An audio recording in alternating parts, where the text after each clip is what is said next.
And I think in today's world where, again, COVID, it's hard to reach people to meet them on conferences and travel.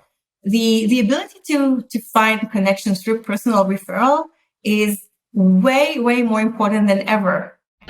Welcome to 20-Minute Leaders. Just sit back, relax, and learn from the leaders of today. It's a journey. Each one is different, unique, inspiring. Let's get started. This episode is powered by J Ventures, a community-driven VC fund in Silicon Valley, in partnership with Lomitech, and sponsored by Homeward Ventures, Hippo Insurance, Upwest, Hillel at Stanford, Leap, and Birthright Excel, and in media partnership with CTech. Welcome to another episode of 20-Minute Leaders. Today I'm joined by Lirone Glikman, global business development expert and a keynote speaker. Lirone turned her passion for people, marketing, and global travels into a thriving business as a global business development expert and international keynote speaker. She's the founder of The Human Factor by Lirone Glikman, a global business development boutique firm that helps tech companies grow and expand to new global markets. Lirone Glikman, welcome to 20-Minute Leaders. How are you? Very good, Michael. I'm so happy to be here. How are you today? Good. Thank you very, very much for coming. I look forward to picking your brain on your experience working with companies as a global business development consultant, working on strategy, marketing, go-to-market, business development with various companies, getting insights into what it's like to break into new markets and form meaningful connections in a variety of case studies that then translate into overarching trends that may be relevant for a lot of other entrepreneurs that are either in the beginning, middle, or end of their journey.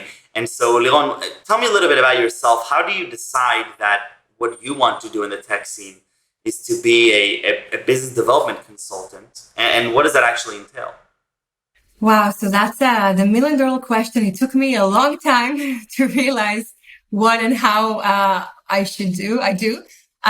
Basically, and in short, I started my career around 20 years ago when I was 16 in a local national radio station in Israel, then moved to the Army spokesperson unit, then Israeli TV, then corporate Australia. I mean, I had this, the pathway of starting in media, then starting in marketing for big corporations, moved back to Israel and continued to work in sales, marketing, and so on. It was kind of, sometimes related to tech, but not really tech. And at some point after 12 years of experience working for different bodies globally and so on, I realized that my magic powers, let's call them, it's people. And I actually kind of looked back and researched and created this a methodology, which I'm teaching in the past 10 years about how to do business networking, how to achieve results through authentic and strategic relationships. Now, at this point, around 10 years ago, I said to myself, okay, I'm a networker, but it's not a job. So it was kind of hard to define. I knew I'm a networker, but I didn't really resonate with let's give companies, services. Then I continued, working in the tech scene, started more working with startups, for companies, giving some types of marketing and business development services and various startups in the agri-tech and sports tech and working with governments and so on and tech-related things. And then I realized that what I've been doing all these years was business development. So, and that's kind of how I got to understand that that's my strength. What I actually do, as what you asked, is I actually bring the services around the branding, go-to-market, and B2B global business development to companies based on all of this experience. And so what does that actually tangibly mean when you're working with a company and you're, from the outside coming in and helping them think through brand, through business development? Is it usually when they're struggling to figure it out? Is it that they want to leverage an outsider's opinion? What usually triggers a startup to come in and work with a consultant? Yeah, so that's a great question. As per my audience, it's usually post-seed A rounds where they already have, they know what their product is. It's ready or almost ready. And they're about to start either go outside to the market for pilots, looking for pilots, or for clients. So at this stage where I come in, the marketing and sales divisions are not, figured out yet. And there are many, I would say, infrastructure, and things that they need to do. It starts with the personal brand of the founders, and I'm happy to share some stories about this. But many times they don't really didn't necessarily look at how they're being perceived when approaching clients, when approaching investors, and that's one of the most important things, because many of them don't get into the deal flow of clients or investors, and they don't even know why. And the answer lies in how they're presenting themselves, marketing themselves. Then it's about having the marketing strategy, go to market, kind of learning the market and building the strategy and the actions they need to take. And up to my favorite things, which is door opening, really going into the market, start looking for relevant people to either support them as board or get them as pilot or clients. So this is kind of the scope that I work with. And of course, each company needs support in different areas of the ones I mentioned. So I'd love to hear a few case studies of how you've been working with founders to realize that there are these different trends I wouldn't call them problems, but challenges that coming from the outside you can help them overcome. Yeah, definitely.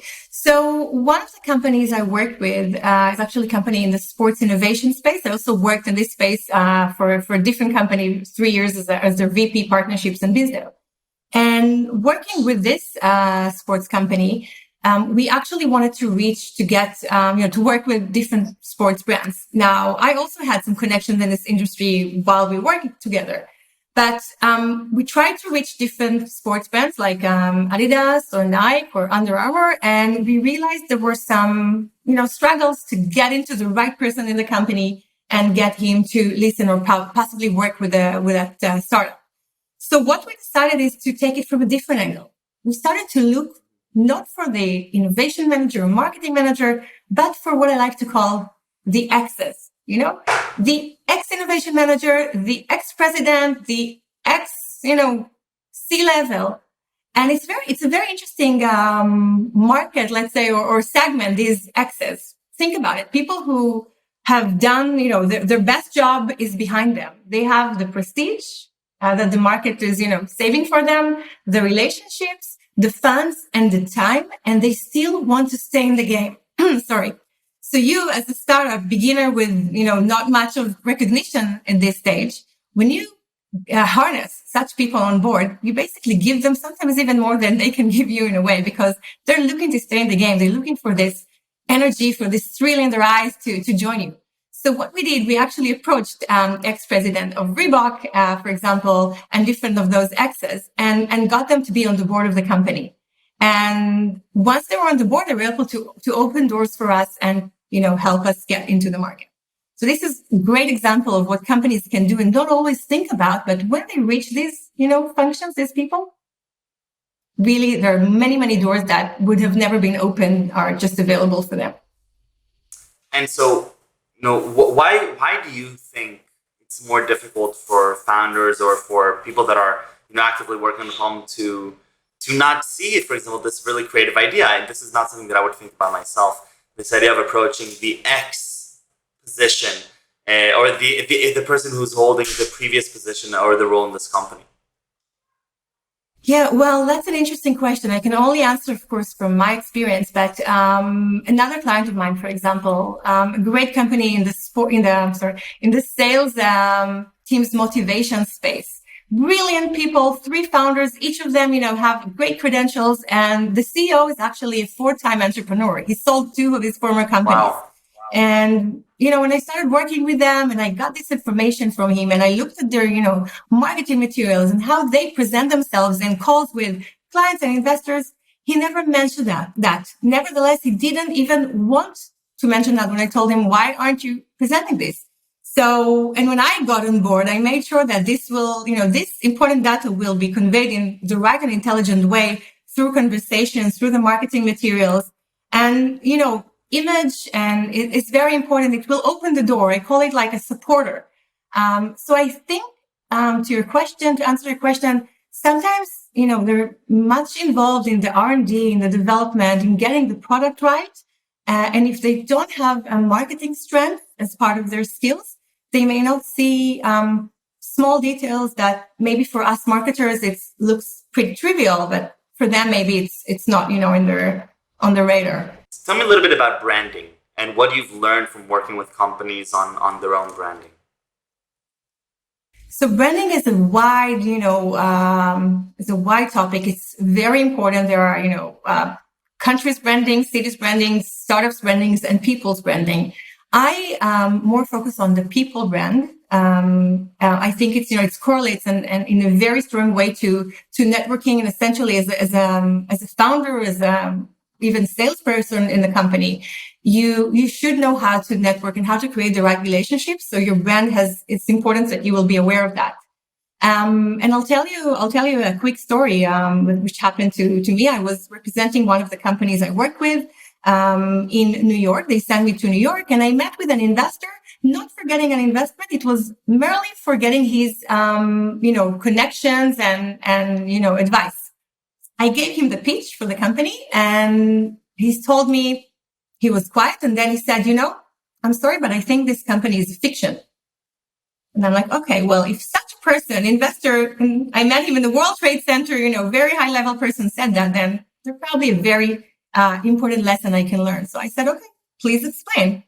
And he said, our analysts looked at the company and they saw that the information you just told me doesn't relate to what the deck says. What one founder has on his LinkedIn, the year he started is different than the year the other founder started. He started to give me, this checklist of what we did wrong in our branding and messaging. And all I could do, Michael, was say, thank you so much, because companies don't get into the deal flow and they don't even know why. So when we talk about branding, how founders and the team members, especially if it's a small company, brand themselves, what they decide to emphasize as the credibility drivers, what the people they associate with or bring to the company or so on, has immense importance, especially today when we don't meet people face to face. So what we found when we Google ourselves is way important. And if you, our listeners, haven't Googled yourselves lately, I definitely recommend you'll do that, and I hope you'll be surprised for the best. But if not, there's always what to do about it.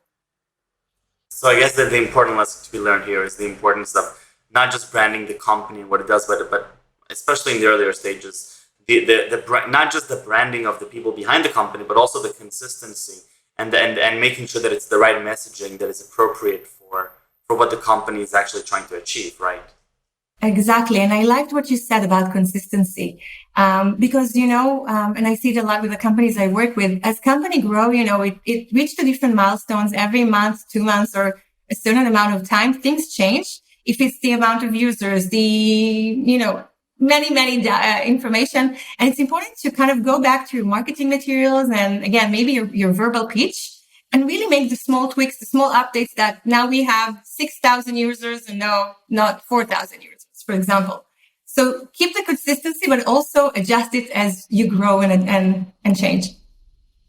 So we talked about branding, we talked about go-to-markets. Talk to me a little bit about marketing, and specifically in here, it requires your understanding of not just what the product does, it requires your understanding of who the market is for the company and how to and what is the right way to approach them.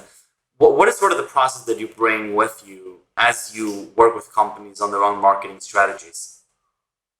Yeah, well, basically, when we get into a new market, and I would say working mainly with Israeli companies, our main market is the US, sometimes Europe. The process is the basic is kind of understand the market, research the market, find the right, if it's competitors or so on, and do all the analysis that most of us know. So I don't want to kind of, repeat that. But what I put more emphasis on is really about the people that we want to approach. And that's even drives us from the, go to market to the biz dev even. So kind of find who are not only the people that essentially we want them to see our marketing efforts. For example, if you're an investor, I may connect with you on LinkedIn and make sure that you will be able to see the posts I put online and so on, because I want you to get exposed to my marketing efforts. But I also want to see how I, get not only the clients that I want, but also surround myself with with maybe board members or advisors or people that I can get their help into understanding the market better, into getting personal referrals. And I think in today's world where, again, COVID, it's hard to reach people to meet them on conferences and travel. The ability to find connections through personal referral is way, way more important than ever. And I found different, with my clients, we found different types of, channels, to reach those people. Right. And so do you usually find as you're working on these three verticals with founders specifically, how do you find the relationship works? You as the consultant, them as the founders, what is the give and take, and how long are these usual, how long do you usually work with them? Is it ongoing throughout the lifetime of the company? Is it for a set period of time for a specific issue? Yeah. So most of the companies that approach me are usually for the long term. I mean, we are, I'm with them until they have a big, they grow and develop their own marketing or business development department. Mm-hmm. I can also say, unfortunately, COVID also, caused one of them to kind of, change their course, but that's part of what's happened these days. And basically the relationship is depends. I mean, some companies, all of my companies, I meet them once a week. I'm very much involved. So, on paper, I'm with them. We meet once a week. I understand their struggles and I give them, we think together about strategic ways to tackle them. I'm also in touch with the team and so on, but out of paper, I'm very much involved. I mean, for me, as a consultant, I really have the privilege to also, choose who I want to work with as much as they choose me. And I work from the heart. So I'm usually very much involved. I'm in touch with them on a personal level, on a business level. Right. I talk to the team. So it's not only about, the marketing and business. It's more about understanding. And I believe in that, eventually it's about people. So it's really understanding the people, the team, what drives them. How can I help them make more and grow, from what they're doing and feel that they're fulfilling themselves and pushing themselves as far as I am concerned. Wonderful. Liron, take me back a little bit to your childhood, and I want to understand you better. What really fascinated you as a kid growing up? So we talked about it just a few minutes before, we started this interview. And I think what's fascinated me and still today is people. I was always, if I'm trying to, to remember then people with unique stories, like Oprah Winfrey. Or I remember Uri Geller, as a magician that does, things that are kind of impossible. So I was always attracted to these people that have done the impossible and kind of, against all odds, believe that anything is possible and did it. Amazing. And if you look today, what really inspires you in your day to day as you either work with founders, as you think about, the different companies that you will choose to work with? Mm-hmm. The answer again is people. I'm inspired by people that really are very committed to their goal. People that you see in their eyes that they're passionate and they're able and they're willing to do what it takes to fulfill their goals. I'm inspired from a lot of little things. If I see someone donates for something or do good things, I'm just inspired by good deeds and people that following their dreams. And I think, it comes from my house, being a daughter of a pilot. My father has an unusual path to achieving, to becoming a commercial pilot. And he always fulfilled his dreams. So I guess it was kind of embedded in me also to follow my dream, be passionate. And I like that in other people as well. And so as you consider different opportunities for different companies to work with, and you mentioned that you're working very closely with them, how do you try to ensure that there's the right match on a personal level, that these are the types of people that will continue inspiring you? Yeah, well, first of all, as a consultant, the responsibility is on me. If they choose to work with me, then my responsibility is to make sure that they gain as much from working with me. So, first of all, there should be a personal connection, but also then it's on my shoulder. I think about them, when I go to sleep, when I wake up. I always try to think what I can do better for them, as a service provider approach. But I guess, like anything, first of all, it's about chemistry with people. It's about understanding that their goals is something that aligns with what I can provide. If their field is the field that I'm, feel comfortable to support them. but it's also about the product, their solution. So it's usually a few ways. First of all, like the personal, their goals, the product, and then it's if it's a match, it's a match. I love it. And Liron, what are 3 words that you would use to describe yourself? So it's kind of embarrassing to say, but if I were to describe myself, then I would say that I'm a people person. It's something that has always been embedded in me. I'm a very passionate person. I like to work with passion, to surround myself with people with passion, and I'm very, very extremely positive. Liron, toda rabba. Thank you very, very much. This is wonderful. Thank you for the great work that you're doing and the founders that you're helping. And stay safe and stay healthy. Thank you. Thank you for having me, Michael, and thank you for being with us.